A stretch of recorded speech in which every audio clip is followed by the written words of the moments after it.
పెద్దలారా మిత్రులారా అందరికీ నమస్తే. నేను గరిడేపల్లి సత్యనారాయణ, న్యూ లక్ష్య ఆర్గనైజేషన్ 2025 సంవత్సరానికి సంబంధించి వచ్చినప్పుడు 146 కోట్ల జనాభాతోని ప్రపంచంలోనే భారతదేశం నెంబర్ 1 స్థానంలో ఉంది జనాభాకి సంబంధించి. సో ఇది పరిస్థితి.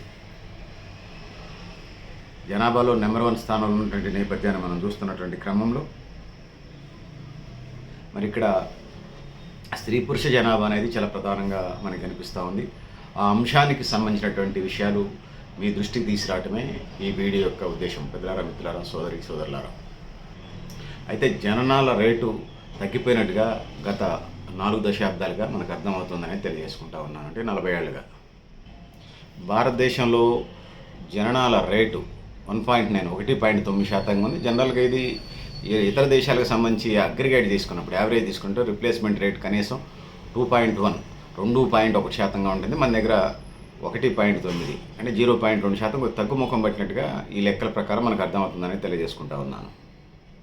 0.2 నుంచి 0.3 వరకు తగ్గుముఖం ఉన్నది వరల్డ్ అగ్రిగేట్కి సంబంధించి. ఇదే కంటిన్యూషన్ జరిగితే ఇట్లానే కొనసాగితే పరిస్థితి భవిష్యత్తులో జనాభా ఇప్పుడున్నటువంటి ప్రథమ స్థానం నుంచి మనం డౌన్ఫాల్కి వచ్చేస్తాం. అంటే జనాభా తక్కువ ఉంటుంది. అంటే గౌతమ బుద్ధుని కాలంలో భారతదేశంలో పట్టుమని 4 కోట్ల జనాభా కూడా లేరు. మరి ఇవాళ 146 కోట్ల జనాభా ఉన్నారు. వీళ్ళందరికీ మౌలిక వస్తువులు, ఆహార వసతి, త్రాగునీరు, సాగునీరు, విద్య, వైద్యం, ఉపాధి ఇట్లా అనేది ఈ దేశానికి తురుంకాన్ లీడర్లు వచ్చినా కూడా ఛాలెంజింగ్గా ఉంది. ఒకవైపు ఉపాధి వైపు ఆలోచిస్తూ ఉంటే ఇంకొక రైతుల ఆత్మహత్యలు ఉంటాయి. ఇంకొక వైపు పిల్లల ఎదుగుదలకు సంబంధించి ఇటు మాతా శిశు మరణాలు సమస్య ఛాలెంజ్గా తయారుంటాయి. ఒకవైపు టాప్ వరల్డ్ ఎకానమీ వైపు పరుగులు పెడతా ఉంటే ఇంకోవైపు కరోనా వచ్చి 23 కోట్ల మందిని 10 కోట్ల మందిని పేదరికంలో నెట్టేస్తాడు. నిరక్షణం తన క్షణక్షణం నిరంతరం ఛాలెంజింగ్గా నడుస్తూ ఉంటుంది పాలకవర్గాలకి. రాజకీయాలు విమర్శించాలి, తిట్టాలి, వాళ్ళని మేలుకొల్పాలి. దున్నపోతు మీద వానసిరిగి ఉన్నట్టుండేటువంటి పాలక ప్రభుత్వాలకి, ఇటు రాష్ట్ర ప్రభుత్వంగా అటు కేంద్ర ప్రభుత్వానికి ములుగర బట్టి పొడిస్తే తప్ప సురుకు రాదన్న సందంగా ఖచ్చితంగా అడగాలి, ప్రశ్నించాలి, నిలదీయాల్సిందే. సో ఆ విధంగానే సమస్యలు పరిష్కారం అవుతాయి. ఈ జనాభాలో బాలికలకు సంబంధించి రేషియో తగ్గుతుందనేది దీని సారాంశం వీడియోగా మనకి నేను చెప్పదలుచుకున్నాను. ఇక భారతదేశంలో అంటే 100కి 68% జనాభా 15 సంవత్సరాల నుంచి 64 సంవత్సరాల మధ్య ఏజ్ గ్రూప్కి సంబంధించిన వాళ్ళు. ఇది వర్కింగ్ ఏజ్ గ్రూప్, అంటే పని చేసేటువంటి వయసు. సో ఇది పరిస్థితి. సో ఇట్లా ఉన్నటువంటి నేపథ్యంలో ఇట్లా వర్కింగ్ ఏజ్ గ్రూప్ ఇట్లా ఎక్కువ మంది ఉండటం వల్ల ఉత్పత్తి ఎక్కువ జరుగుతుంది. దేశం టాప్ 4లో కూడా ఉంది ఆ లెక్కల ప్రకారం. కాకపోతే సంపద పంపిణీ జరగాలి. ప్రభుత్వ విధానపరమైన మద్దతు ఇస్తే లేదా మద్దతు లభిస్తే భారత ఆర్థికంగా మంచి డెవలప్మెంట్ సాధించడానికి ఆస్కారం ఉంది. 10 నుంచి 24 ఏళ్ళలోపు వాళ్ళు 26% ఉన్నారు. అదేవిధంగా 0 నుంచి 14 ఏళ్ళలోపు పిల్లలు, అంటే పుట్టిన పిల్లల నుంచి 14 సంవత్సరాల లోపు ఏజ్ గ్రూప్ వాళ్ళు 24% ఉన్నారు. అదేవిధంగా 10 నుంచి 19 సంవత్సరాల ఏజ్ గ్రూప్ వాళ్ళు 100కి 17% ఉన్నారు. అదేవిధంగా 65 పైబడిన ఏజ్ గ్రూప్ వాళ్ళు 100కి 7% ఉన్నారు అనేది ఇక్కడ మనకు అర్థమవుతోంది. ఆయుర్దాయాలు పెరుగుతున్నటువంటి నేపథ్యాన్ని మనం చూస్తాం. 50 సంవత్సరాలు కూడా లేదు భారతదేశానికి స్వాతంత్రం వచ్చినప్పుడు. కొంతమంది బతకొచ్చు 100 ఏళ్ళ విధంగా అగ్రిగేట్ చేసినప్పుడు తక్కువ ఆయు ప్రమాణం ఉంది. ఇప్పుడు 77 నుంచి 80 సంవత్సరాల దాకా బతుకుతున్నారు అగ్రిగేట్ భారతదేశ లైఫ్ స్పాన్ ఆయుష్ ప్రమాణం. సో ఇది ఇలా ఉంటే 2025 నాటికి భారతదేశంలో పురుషుల సగటు ఆయుర్దాయం 71 ఏళ్ళని అంటున్నారు. సో అది తాగి 50 ఏళ్ళగా చనిపోతున్నారు మేముండే ప్రాంతాలలో. ఎక్కువ బతికేళ్ళు అందుకోసం ఆన్లైన్లో అగ్రిగేట్ చేస్తున్నారు. సో 71 అనేది అగ్రిగేట్, ఇంకెక్కువ బతుకుతున్నారు కదా. సో సిస్టమేటిక్గా హెల్త్ ప్రిన్సిపల్స్ పాటిస్తూ మంచి శారీరక శ్రమ, వ్యాయామం, పౌష్టికాహారం, మత్తు పదార్థాలు, మత్తు పైన దూరంగా ఉండటం వల్ల లైఫ్ స్పాన్ పెరుగుతుంది. సో ఇది పరిస్థితి. మహిళల వల్లే, అంటే మహిళల సగటు ఆయుర్దాయం 74 ఏళ్ళకి ఉంది. మన దేశం మహిళల వల్లే ఈ మార్పు 71 దశకం నుంచి మన దేశంలో సగటు సంతానోత్పత్తి రేటు 5 పిల్లలను కనడం. కానీ ఇప్పుడు పరిస్థితి పూర్తిగా మారిపోయింది. మహిళల సగటున 2 పిల్లలకే పరిమితం అవుతున్న పరిస్థితి మనం చూస్తున్నాం సోదరిమణులారా. సో ఇట్లాంటి పరిస్థితులు ఉన్నాయి. మరణాలు తగ్గిపోయిన ఆధునిక వైద్యం వచ్చిన తర్వాత ఈ పిల్లల్ని కనడం అనే దానికి సంబంధించి విధానానికి వచ్చినప్పుడు ఈ పాలసీ మ్యాటర్స్లో సో సంతానం ఎంతమంది ఉండాలనే దాని మీద స్వేచ్ఛగా నిర్ణయం తీసుకునే అధికారం ఆయా రాష్ట్రాలకు ఉన్నది. సో వాళ్ళు 2 కంటే ఎక్కువ ఉంటే గతంలో మనం చూసాం గ్రామ పంచాయతీ స్థానిక సంస్థల్లో సర్పంచ్ కానీ ఎంపీటీసీ కానీ పోటీ చేసేయడానికి కూడా అనర్హులు. అంటే దీనికి అనర్హులు అంటే ఎంపీపీ జెడ్పీటీసీ కూడా అవకాశం ఉండేది కాదు. సో అట్లా కొన్ని రాష్ట్రాలు తీసుకొచ్చినప్పుడు దక్షిణ భారతదేశం కుటుంబ నియంత్రణ పాటించింది, ఉత్తర భారతదేశం కుటుంబ నియంత్రణ పాటించలేదు. సో ఈ పరిస్థితి కూడా మనం చూస్తూ ఉన్నాం. 2022లో ప్రతి 1000 మందికి మగపిల్లలకి 907 మంది అమ్మాయిలు మాత్రమే ఉన్నారనేది లెక్కలు తేలుతా ఉంది. 2022 అంటే లేటెస్ట్ కింద లెక్క. ఏమిటేమంటే సంవత్సరానికి దాయటానికి ఏదైనా కూరగాయలు రేట్లు కాదు కదా, దేశం అంతా సంబంధించిన విషయం కాబట్టి 2022 అంటే లేటెస్ట్ డేటాగానే మనం భావించవచ్చు. 1000 మందికి 907 మంది ఉన్నట్టుగా భారతదేశంలో గాల్చేలకు సంబంధించినటువంటి మనకు అర్థమవుతుంది. బాలికలని జనాభా నిష్పత్తి జాబితాలో తెలంగాణ దేశంలో దిగువ స్థాయి నుంచి 3వ స్థానం ఉంది. తెలంగాణ తర్వాత బీహార్ 891, 1000కి 891 ఉన్నారు. మహారాష్ట్రలో 1000 మంది మగపిల్లలకి 906 మంది ఆడపిల్లలు ఉన్నారు. ఏపీలో 1000 మంది మగపిల్లలకి 938 మంది ఆడపిల్లలు ఉన్నారు. సో దేశవ్యాప్తంగా మరణాల నివేదిక కేంద్ర జనాభా లెక్కలు విడుదల చేసింది. అందులోని ప్రధాన అంశాలు 2022లో రాష్ట్రాల కేంద్రపాలిత ప్రాంతాలు బాలుల కంటే బాలికల జనాభాలు ఎక్కువగా ఉన్నట్టుగా ముచ్చటగా 3 మాత్రమే. ఆ మేరకు ప్రతి 1000 మందిని బాలులకు అత్యధికంగా నాగాలాండ్లో 1000 మంది మగపిల్లలకి 1068 మంది ఆడపిల్లలు పుట్టారు. అరుణాచల్ ప్రదేశ్లో 1000 మంది మగపిల్లలకి 1036 మంది ఆడపిల్లలు పుట్టారు. లడఖ్లో 1000 మంది మగపిల్లలకి 1027 మంది ఆడపిల్లలు పుట్టారు. సో ఇది పరిస్థితి. సో దేశమంతా ఇదే పరిస్థితి అప్లై అవుతుంది. కడుపులోని ఆడపిల్లలు చంపేస్తున్నారు. కొన్ని కులాలు, అది ఓసీ, బీసీ, ఎస్సీ, ఎస్టీ అట్టనే ఉన్నాయి. అడ్వాన్స్ కులాలు, కొద్దిగా ఆర్థికంగా ఎదిగిన కులాలు డాక్టర్లతో కన్సల్ట్ అయ్యి కడుపులోని ఆడపిల్లలను చంపేస్తూ ఉన్నారు. ఇంకెక్కడ పుడతాడు? ఆడపిల్లలు పుడతారా? అయ్యేదేనా? అది కడుపులోని ఆడపిల్లలు అంటే అంత భారంగా వేస్తున్నారు. కంటానికి అమ్మ కావాలా? ఆడికి రాఖీ కట్టడానికి చెల్లెలు కావాలా? గర్ల్ ఫ్రెండ్ కావాలా? ఆడికి ఫ్రెండ్షిప్ చేయడానికి పక్కలో పడుకోవడానికి పెళ్ళం కావాలా? కానీ కడుపును మాత్రం ఆడపిల్ల పుట్టవద్దు. కడుపులో మాత్రం ఆడపిల్ల పుడితే చంపేస్తారు. పేరెంట్స్ మీద కేసులు పెట్టాలా? గైనకాలజిస్ట్ సంబంధించిన అబార్షన్స్ చేసి ఆడపిల్లని కడుపులోనే చంపేసి ఆడపిల్లలకు సంబంధించిన గైనకాలజిస్ట్ డాక్టర్లు, ఎంఎస్ డాక్టర్లని ఖచ్చితంగా మర్డర్ కేసులు పెట్టి జైళ్లలో పెడితే తప్ప పరిష్కారం కాదు. నాటకాలు చేస్తూ ఉన్నారు. వైద్య ఆరోగ్య శాఖ గాడుదలు కాస్తూ ఉంది. తెలిసి చోద్యం చూస్తూ ఉంది. పనికిమాలిన డిపార్ట్మెంట్. అసలు రెవెన్యూ వాళ్ళు వాళ్ళ మీద నిందలేస్తారు, కానీ రెవెన్యూ వాళ్ళు పాపం వాళ్ళు డబ్బులే తీసుకుంటున్నారు. ప్రజలు అది నేను కరెక్ట్ అని అనలే, కానీ డబ్బులే పీడించి డబ్బులు తీసుకుంటున్నారు. అందరూ కాదు, రెవెన్యూ అధికారులు కొంతమంది. వాళ్ళ మీద ఎక్కడ లేని ఫైర్ అవుతూ ఉంటాం మనం. ఈ మెడికల్ అండ్ హెల్త్, మెడికల్ మాఫియాని ప్రోత్సహించేది వైద్య ఆరోగ్య శాఖ కదా. ఆడపిల్లలను చంపేయటం ఇక్కడ చెప్తున్నారు కదా. ఇక్కడ నాగాలాండ్లో 1000 మంది మగపిల్లలు పుడితే 1065 మంది ఆడపిల్లలు పుట్టారు. అరుణాచల్ ప్రదేశ్లో 1000 మంది మగపిల్లలు పుడితే 1036 మంది ఆడపిల్లలు పుట్టారు. లడాఖ్లో 1000 మంది మగపిల్లలు పుడితే 1027 మంది ఆడపిల్లలు పుట్టారు. అంటే మగపిల్ల కంటే ఆడపిల్లలు ఎక్కువ పుడుతున్నారు కదా. మరి మిగతా రాష్ట్రాల్లో కనీసం 1000కి 1000 అయినా, 980 అయినా, 990 అయినా, 1110 అయినా పుట్టాలి కదా. నాటకాలు చేస్తూ ఉన్నారు వైద్య ఆరోగ్య శాఖ వాళ్ళు. అసలు నాకు తెలిసి రెవెన్యూ శాఖ అవినీతి ఇది ఇస్తారులే, కానీ వరస్ట్ శాఖ ఏదన్నా డిపార్ట్మెంట్ ర్యాంక్ ఇవ్వాలంటే మెడికల్ అండ్ హెల్త్కి సంబంధించినటువంటి శాఖ.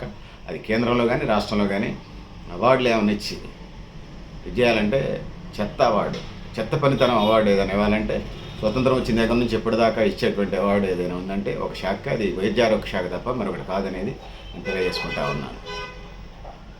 లేకపోతే ఏంటండి, 2023, 2024 జాతీయ సగటు 1000 మంది బాలికలు 930 ఉన్నారు. సో చాలా రాష్ట్రాలు, కేంద్రపాలిత ప్రాంతాల్లో ఆడ శిశువుల జననాలు తక్కువగా ఉన్నాయి. సో 1000 మంది అబ్బాయిలకి అమ్మాయిల సంఖ్య అనేది లక్షద్వీపుల్లో 1000 మంది అబ్బాయిలకి 831 మంది అమ్మాయిలు ఉన్నారు. అండమాన్ నికోబార్ దీవుల్లో 1000 మంది అబ్బాయిలకి 832 మంది అమ్మాయిలు ఉన్నారు. బీహార్లో 1000 మంది మగపిల్లలకి 882 మంది అమ్మాయిలు ఉన్నారు. మహారాష్ట్రలో 1000 మంది అబ్బాయిలకి 915 మంది అమ్మాయిలు ఉన్నారు. అండమాన్ నికోబార్ దీవుల్లో 1000 మంది అబ్బాయిలకి 832 మంది అబ్బాయిలు ఉన్నారు. చండీగఢ్లో 1000 మంది అబ్బాయిలకి 916 మంది అమ్మాయిలు ఉన్నారు. తెలంగాణలో 1000 మంది అమ్మాయిలకి 917 మంది అమ్మాయిలు ఉన్నారు. 1000 మంది అబ్బాయిలకి తెలంగాణలో 917 మంది అమ్మాయిలు ఉన్నారు. సో అంటే సుమారుగా 917 అంటే